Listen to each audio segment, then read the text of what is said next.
Welcome to MarcusG.tv and Chef on a Mission Radio, also known as Aroma Thyme Radio. Today's mission is green restaurants, and Carl joins me. Say hello, Carl. Hey, how you guys doing today? Let's see, so today's green restaurants. Now at Aroma Thyme we are certified green. We've been certified green for, I don't know, 6-7 years. We've been green missioned, green minded from day one. As a chef, I thought it was my responsibility long before I opened the restaurant to be responsible for the environment. That's just what I felt my responsibilities were as a chef, because I do have control over 50, 100, 200 people a night. And if I figured if I could cut down the amount of swordfish I'm serving, this was back in the 90s when swordfish was, the population was very dismal. If I could cut down the amount of swordfish I was serving, if I could up something else, if I could fool around with the numbers, I'm a number guy. So I figured that, hey, if I can cut back half the amount of swordfish I'm serving, and so can 100 other chefs or 1,000 other chefs, we can make a huge difference on the population of swordfish.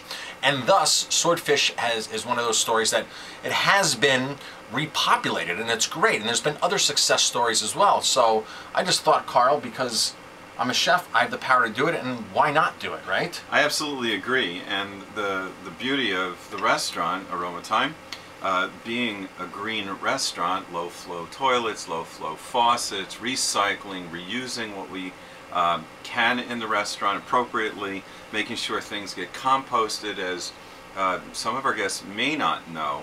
But there's a whole process through the Green Restaurant Association, dinegreen.com. Dinegreen.com. Now that's just one organization. We happen to like dinegreen.com. I think Michael Oshman was a pioneer in this. He was really the first person out there in the early 90s, I believe they started, or late 80s, early 90s in San Diego. And back in the early 90s, 91, 92, nobody thought about eating green. Nobody thought about, you know, or I shouldn't say nobody did. There are not many people out there. We didn't have mainstream media talking about it. We didn't have all these environmental groups.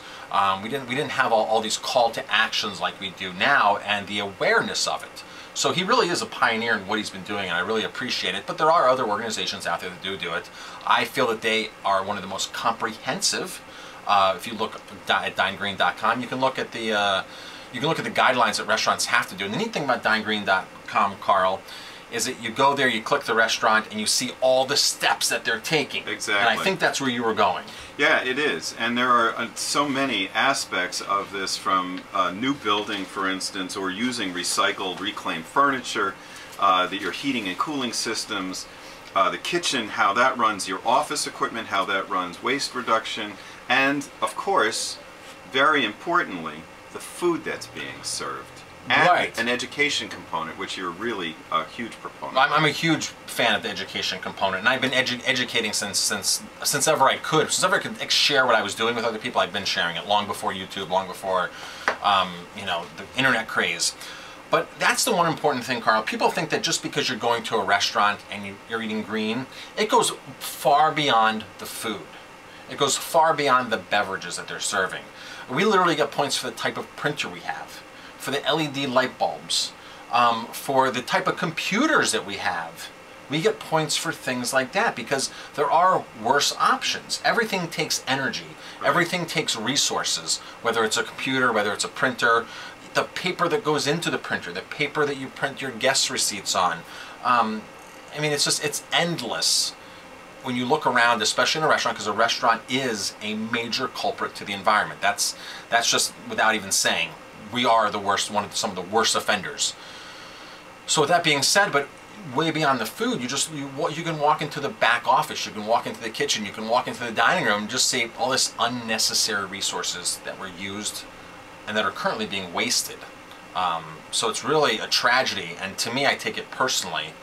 Because I want the environment for myself, and I want the environment for my kids and my grandkids, and that's not being selfish, that's just somebody who's being realistic. Exactly, being a good steward of what we have and making sure that we can pass it on to the next generation. So Aroma Thyme Bistro is a 3-star certified green restaurant, and that's a great accomplishment. Do you remember about how long it took to get to that level? First off, I think the highest rating is 4 stars, right? Yes, it is. So it's 1 to 4 stars. So we're at a 3. We're in the upper tier of the certification, which is great. How long did it take us to get to there? Well, here's the one thing, Carl. It's an ongoing process. That it is. We're always trying to do something more, something better, something more efficient, something less polluting, something better for the environment. So it's an ongoing thing. However, when we first started, we only did 10 steps. I don't know how many steps we do now, 40, 50 steps. I think if you go on to dinegreen.com, you can see about 50 steps that we do, implement actions. When we first started, we were doing maybe only 10. But when we first started doing this, when we first opened, there weren't as many biodegradable to-go containers. There's the biodegradable plastic cups, the to-go cups, the plastics, the silverware, the utensils. Just a lot of small wares and things like that weren't available. So we couldn't jump in all at once and say, okay, we want to do all this. We had to do what we had the resources to buy. Some of it may have been out there, but it's through a specialty vendor. You had to have it FedExed in. So it's been the work in progress over the course of the 10 years since we've opened. We decided to get certified because I wanted to be legitimate. I know a lot of restaurants that say they're green, and I know we've talked about this many times, Carl. Oh, we're doing green here, we're green. And next thing you know, you get your food to go in a styrofoam container. Right, exactly. It's like, well, what part are we talking here? Because I know you now have the availability to buy a biodegradable to-go container, so why aren't you? And why are you still using the bad containers? And it's funny because I've had a lot of restaurateurs say to me, oh, I want to get together with you, I want to talk to you, I want to change what we're doing. And I've had even local restaurants say this to me, Carl. Local restaurant owners have approached me, but yet they haven't made any changes. And these are changes that you just have to ask your vendor for nowadays. I want a better quality beverage napkin. I want something that's been recycled. I want post-consumer in my toilet paper. I want whatever it is. You can ask, but I still see that a lot of these guys just aren't asking wherever I go. Not only locally, but really all over. So with that being said, it's just an ongoing progression. With the more resources we have, the more we use. And the neat thing is, like when something breaks down, like when I have to buy a new cooler, we make sure we buy something that's Energy Star to replace it. So we've done that recently, right? We added a new walk-in. We added a new walk-in, state-of-the-art, Energy Star, all that kind of stuff. We'll get credit for that. So, but the other side of the coin is Green Restaurant Association doesn't cover everything that we do, however. So there's certain things that we do that we really don't get credit for, but I don't mind not getting credit in their eyes because it's something that we do that I think is absolutely necessary. Right, fits the mission of the restaurant. So for example, we reclaim or reuse actually a lot of bottles we use here. We do 360 vodka bottles and we pack all of our maple syrup in there. So the bottles go to the maple syrup packer, the company, the sugar mill, the producer actually.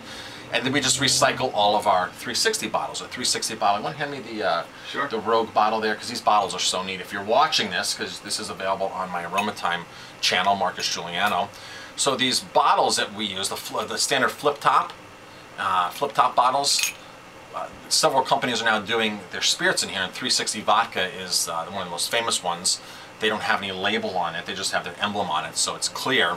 So we repackage all of our maple syrup in here, and we repackage our ionized water in here when we go to the tables. Another thing we do is we take all of our peanuts that we get packing peanuts, not the edible peanuts, but the packing peanuts, those annoying packing peanuts and bubble wrap that come in your shipments. We take those and we take them back to a UPS shipping center, which is the local Ace Hardware here, and we just give them to them and say, and they know when I walk in, I'll come in with bags, like those 55-gallon bags of peanuts, and they're like, thank you, thank you, thank you, because all that's a cost to the environment. It's either going to go into my recycle bin, which who knows where a recycle bin really ends up. Right. I've heard mixed stories of where it's going. Is it actually getting reused, or it's just getting lumped together and getting stuck into a landfill? There was a story somebody asked. One time they asked one of the companies, well, why do I have to put my shredded paper and my small papers into a bag to put into the recyclables? And supposedly the company answered, well, so it doesn't blow around the landfill. I don't know how true that is, but in reality that may be happening. It might be just getting segregated. It might be segregated garbage, not really recycling garbage. So when you can take a glass bottle and you can reuse it, there's no resources that are going into shipping it back to a plant, Right. breaking it down, remolding it, reforming it, and shipping it to another destination so it can be now then recycled post-consumer. There's a difference between recycled and there's a difference between post-consumer. Post-consumer means it was actually used at one point and then now is being recycled and reused.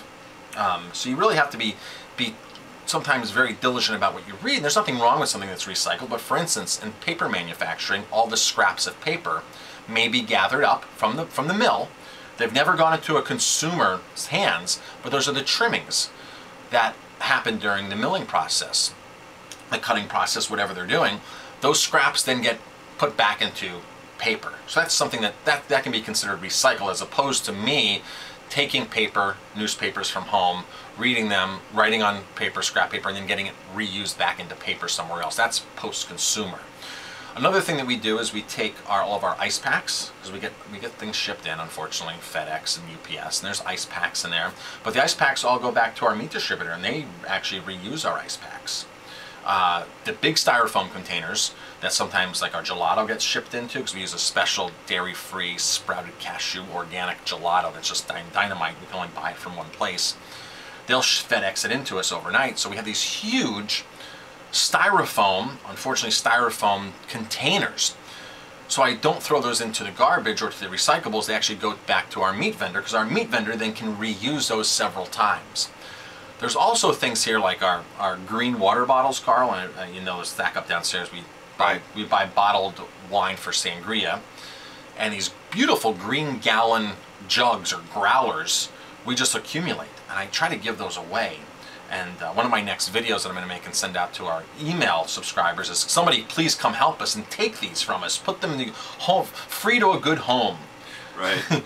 They are great for water at home. You know? They're great for water at home, and I have other glass bottles up here. If it's something that I know that can be reused by somebody in a later date, I try to save it.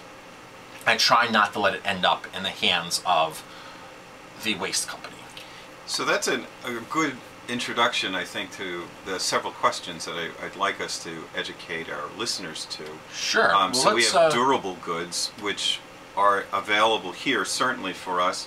But if I, as a consumer, want to walk into my local tavern and I'm just beginning to change my diet, and I want to be able to support the local vendor, which I'm doing by going to my local tavern, what kind of conversation can I engage the owner in and the service staff in, and what kind of questions might I ask, so that I can have a better sense of where they're at, and maybe open the conversation up to educating them, so that they can then turn around and begin a process of greening or more localizing. Perfect question. Let's take a quick break. Let's take a quick break, and we'll come back and answer that question. Great. Just like to say, though, if there are any restaurateurs listening, certainly go to 50mistakes.com and give Marcus a shout. He is available for consultation.